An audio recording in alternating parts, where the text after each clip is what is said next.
Bonjour à toutes et à tous, bienvenue pour ces tirages du mois de mars 2024. On va aller voir ensemble un peu les énergies que vous allez pouvoir accueillir sur ce mois à venir.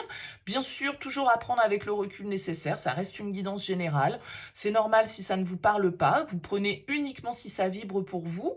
Allez voir votre signe solaire, votre signe lunaire, votre signe ascendant. Essayez de recouper un petit peu les différents messages pour y trouver votre propre message personnalisé. Et puis, si vous souhaitez une guidance avec moi, vous pouvez me faire un mail sur lililataro@yahoo.com. Le mail apparaît dans cette vidéo. Je fais toujours une approche préalable avant la première consultation pour voir si je cerne bien votre situation et si du coup c'est opportun qu'on poursuive nos échanges. Donc n'hésitez pas, vous me faites un mail avec prénom, date de naissance des personnes concernées, le domaine, c'est pro, c'est sentimental, c'est financier. Pas de questions parce que dans vos questions, il y a déjà des éléments de réponse sur votre situation actuelle et j'aime bien partir d'une page vierge. Donc restez le plus large possible et puis après, bien sûr, je reviens vers vous pour vous expliquer mon fonctionnement. Alors pour ce mois de mars, on va utiliser le Oshozen Tarot. Ça fait une éternité que j'ai pas utilisé ce tarot et on prendra une carte conseil avec l'oracle de la médecine chamanique. Voilà pour le programme. Bonne lecture à vous. Bienvenue les béliers pour ces énergies du mois de mars. On regarde ici votre énergie principale, votre objectif, ce qui va vous aider, le défi, le conseil, vos activités, le professionnel, le sentimental, relationnel, votre vie intérieure et comment vous sortez de ce mois de mars. Alors vous avez en dos de deck les béliers la 10 d'épée. Alors dans le Oshozen, elle s'appelle la renaissance. C'est effectivement une carte qui nous parle un petit peu de fin de cycle, d'une situation qui est en train de se terminer, une épreuve que vous avez traversée dont vous allez pouvoir ressortir peut-être plus fort, différent. En tout cas, avec cette carte du 10 d'épée, on nous parle d'un problème que vous surmontez. La 10 d'épée, c'est jamais une carte très euh, joyeuse dans le sens où elle nous parle de voilà, d'une situation qui nous a peut-être mis au plus bas, d'une difficulté qu'on a traversée, de quelque chose qui s'est terminé, d'un contrat qui s'est rompu, d'une relation qui s'est terminée, d'une difficulté, d'une épreuve en tout cas que vous avez traversée. La bonne nouvelle avec la 10 d'épée, c'est que c'est la fin et qu'on va pouvoir effectivement du coup se mettre dans des dispositions nouvelles, accepter ce qui est terminé, accepter ce qui n'a pas fonctionné et du coup pouvoir s'ouvrir à de nouvelles possibilités avec cette carte de la Renaissance. Alors, on découvre votre tirage. Vous avez le pendu en énergie principale, la 10 de denier en objectif, le fou en force, la 4 de denier en défi, la 9 d'épée en conseil, professionnellement, on a le jugement, relationnellement, on a le chariot, intérieurement la 6 d'épée et le 7 de coupe en sortie de moi. Ok, on a quand même ici 1, 2, 3, 4 arcanes majeures pour vous les béliers. Donc un mois de mars quand même assez important pour vous. On a du denier, on a pas mal d'épées ici. Et une carte de coupe. On n'a pas de bâton, donc vous n'êtes peut-être pas trop dans l'énergie d'action sur ce mois de mars, peut-être pas mal dans la réflexion, le mental peut être très présent pour vous, et j'ai l'impression justement que par rapport à ce mental, avec le pendu en énergie principale, cette carte s'appelle la nouvelle vision dans le Oshozen. Et effectivement, le pendu, c'est une carte qui nous invite au recul, à la prise de réflexion et à aborder, on va dire, nos problématiques, ce qui n'a peut-être pas fonctionné dans un domaine de votre vie ici, d'une manière nouvelle. Avoir un nouveau point de vue sur notre situation. Accepter aussi avec le pendu qu'on n'a pas toujours le pouvoir sur tout. C'est une carte parfois un peu de contrôle, le pendu, où on reste un peu dans l'immobilité, on ne se sent pas forcément bien là où on est, mais en même temps, on a l'impression d'être un petit peu bloqué en fait avec le pendu. On a l'impression d'être pieds et poings liés. Donc je pense qu'ici, il va falloir d'un certain côté pour vous briser certains schémas. Euh, et effectivement, voir votre situation sous un autre angle, ouvrir votre esprit à une nouvelle manière d'aborder les choses, d'aborder ce qui vous a été refusé peut-être à un moment donné dans votre vie, quel que soit le domaine. Et vous avez encore un 10 ici en objectif, vous avez un 10 là, le 20 avec le mât, le fou en force, vous êtes à un cap un petit peu là, vous êtes à un cap de transition où avec cette carte du pendu, il va falloir prendre le temps d'observer votre situation pour effectivement y trouver une forme d'issue et surtout peut-être pour certains d'entre vous sortir d'une situation ou d'une position sacrificielle. D'accord? Avec cette carte du 10 de denier en objectif, ce que vous voulez, j'ai l'impression, c'est quand même retrouver une forme de stabilité, de sécurité, mais c'est aussi, avec la 10 de denier, symboliquement une étape, une phase, un cycle que vous avez envie de dépasser. D'accord? Le 10 de denier, c'est une carte qui nous parle de notre entourage, de nos proches, du foyer, de la famille, de notre sécurité, de notre abondance. Et c'est une carte de bonheur.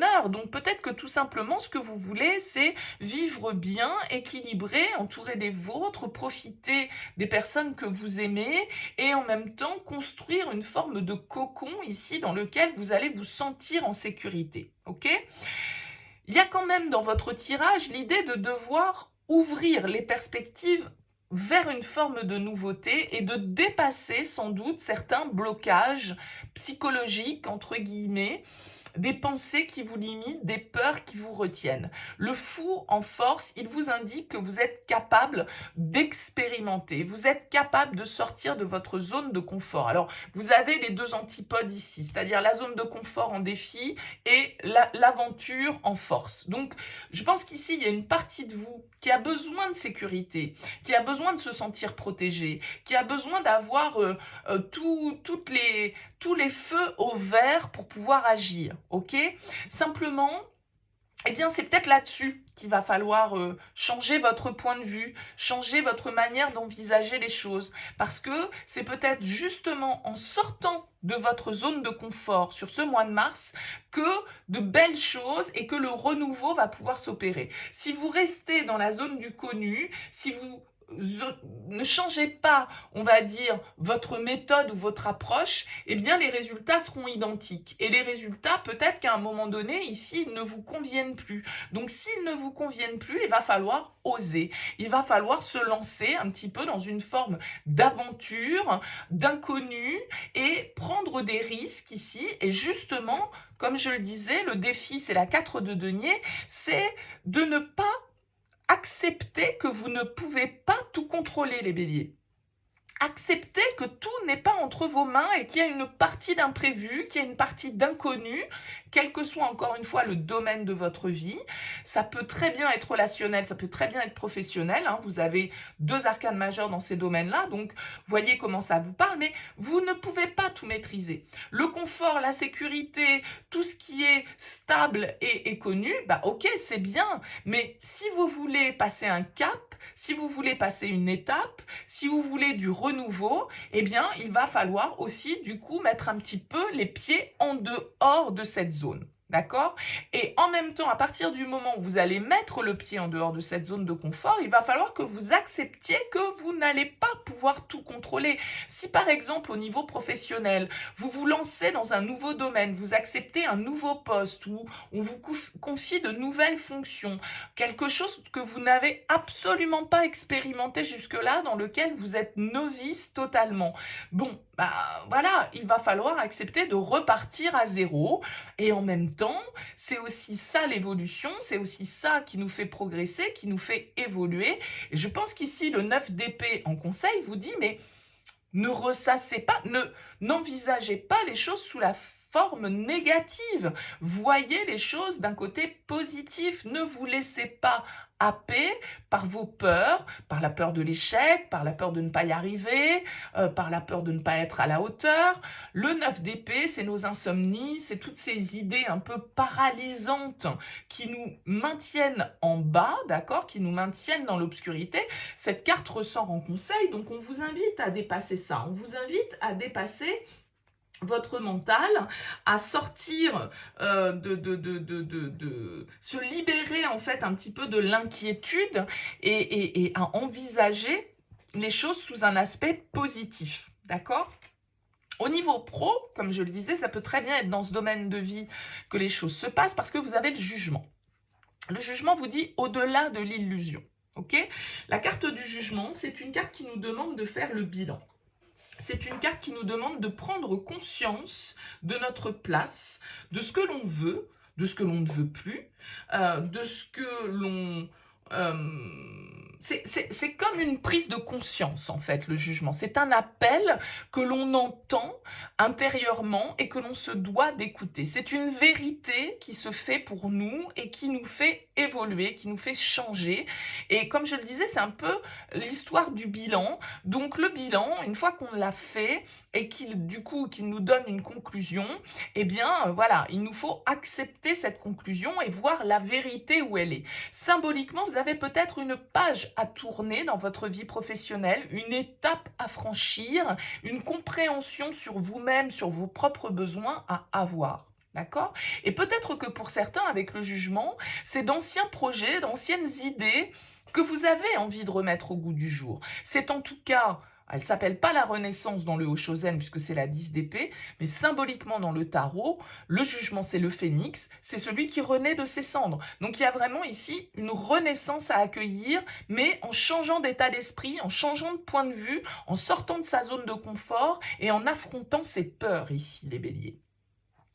De même, au niveau relationnel ou sentimental, ça dépendra pour chacun d'entre vous, vous avez la carte du chariot qui s'appelle la conscience. Le chariot, c'est une carte de confiance. C'est une carte qui nous dit, allez, c'est bon, je me suis fixé un objectif, j'y vais, je fonce. Peut-être un signe du cancer ici pour vous, les béliers, avec cette carte de la conscience. Mais peut-être aussi, justement, que vous sortez du brouillard. Vous sortez d'une certaine forme de confusion. C'est comme si votre esprit était, sur ce mois de mars, prêt à voir clairement les choses. Il y a une vérité qui va vous frapper, entre guillemets, alors pas trop fort, mais il y a des vérités que vous allez percevoir ici, sur ce mois de mars, et qui vont vous permettre, du coup, de débloquer votre situation, d'aller de l'avant, de vous reprendre en main, de passer à l'action. D'accord? Alors peut-être que pour certains, avec le chariot, il y a une histoire de déménagement, il y a une histoire de déplacement, de voyage important, un week-end, des vacances, un changement de lieu de vie, une personne qui vient vers vous de l'extérieur. Bon, ça peut être tout un tas de choses. Mais avec le chariot, on sait dans quelle direction on a envie d'aller et on a la possibilité de réussir avec le chariot. C'est une carte de victoire. D'accord? Mais c'est vrai que la manière dont elle est illustrée dans le Hoshozen, vous voyez ici cette espèce de voile fumé qui est là et il y a quelque chose qui émerge de ça. Donc votre état d'esprit est beaucoup plus clair sur ce mois de mars, les béliers, parce que vous savez ce que vous voulez également au niveau relationnel. Vous savez où vous voulez aller et vous allez y aller. Intérieurement, vous avez la 6 d'épée, le fardeau.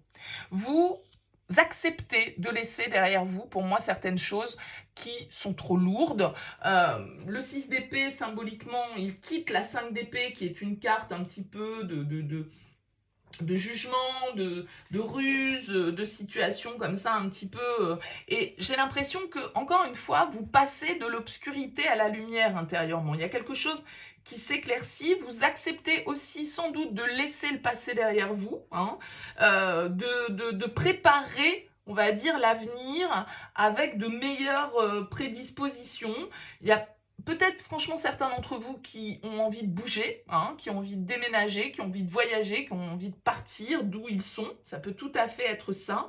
Mais vous sortez d'une certaine forme de stagnation, d'une prise de tête dans laquelle vous avez été, parce que vous avez réussi à faire ce travail intérieur, vous avez réussi à vous mettre en mouvement symboliquement pour pouvoir justement vous régénérer. Il y a encore une fois cette symbolique de changement et de renaissance et symboliquement de tourner une page. D'accord?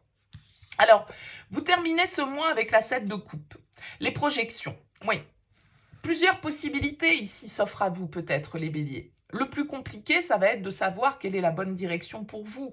Vous pouvez être, avec le 7 de coupe, un peu confus, un peu dispersé dans vos ressentis parce que c'est une carte d'indécision, c'est une carte de choix, mais donc du coup de possibilités multiples, et vous manquez peut-être un petit peu de clarté. Et vous pouvez être dans la difficulté en fait à avoir une vue d'ensemble. Je pense que c'est pour ça ici qu'on vous demande d'avoir cette nouvelle vision, d'accord? Donc, qu'est-ce qui vous plaît? Qu'est-ce qui vous semble peut-être trop beau pour être vrai? Quels sont les choix ou les options qui s'offrent à vous? Que devez-vous faire pour clarifier votre esprit? Bon, il va s'agir peut-être ici de s'ancrer un petit peu plus pour pouvoir prendre les bonnes décisions. En tout cas, ici, vous avez un choix à faire sur cette fin mars, et sans doute un choix qui vous oriente vers la nouveauté, vers l'inconnu, vers, comme je le disais, une sortie de zone de confort, un renouveau, une renaissance, une vérité qui se matérialise à vous sur ce mois de mars et qui du coup peut vous laisser un peu dans le flou. Bien sûr, ces prises de conscience, elles peuvent être un peu déconcertantes, déstabilisantes, mais elles vous emmènent en tout cas vers une nouvelle page que vous souhaitez écrire. Allez, on prend une carte de l'oracle de la médecine chamanique pour terminer pour vous les béliers. Une carte conseil. Alors là, j'en ai 3, ça fait quand même un petit peu beaucoup. Allez, les béliers. Quel conseil? Et bien là, voilà. Les cristaux. On vous parle d'amplification. Alors, je vous lis le message de cette carte. À vous de voir comment ça vibre pour vous, bien sûr. On vous dit, travailler avec les cristaux va accroître votre énergie spirituelle. Vous avez une connaissance innée du règne minéral. Apprenez à utiliser les cristaux et leurs propriétés. Utilisez des cristaux pour effectuer des voyages chamaniques et obtenir des guérisons. Envoyez des intentions claires pour atteindre vos objectifs. Alors peut-être aidez-vous des pierres ce mois-ci, les béliers, si vous y mettez tout ce qui est lithothérapie. Je vous lis le message. On vous dit, unissons-nous pour accroître notre taux vibratoire. Les cristaux font resplendir ta lumière telle des miroirs. Sur ton cœur, pose un quartz rose, la pierre de l'amour. Nous sommes les cadeaux de la terre et des étoiles tout autour. Bon, écoutez, en tout cas, les pierres sont souvent utilisées dans un objectif d'apaisement, de guérison, de vous mettre sur la bonne vibration. J'ai l'impression en tout cas qu'il y a une évolution, il y a des prises de conscience pour vous ici sur ce mois de mars, les béliers, qui vont être importantes pour la suite de votre année. N'hésitez pas à me laisser un petit mot, un commentaire bien sûr, pour me dire comment ça a vibré pour vous. En tout cas, je vous souhaite un excellent mois de mars, je vous dis à très vite.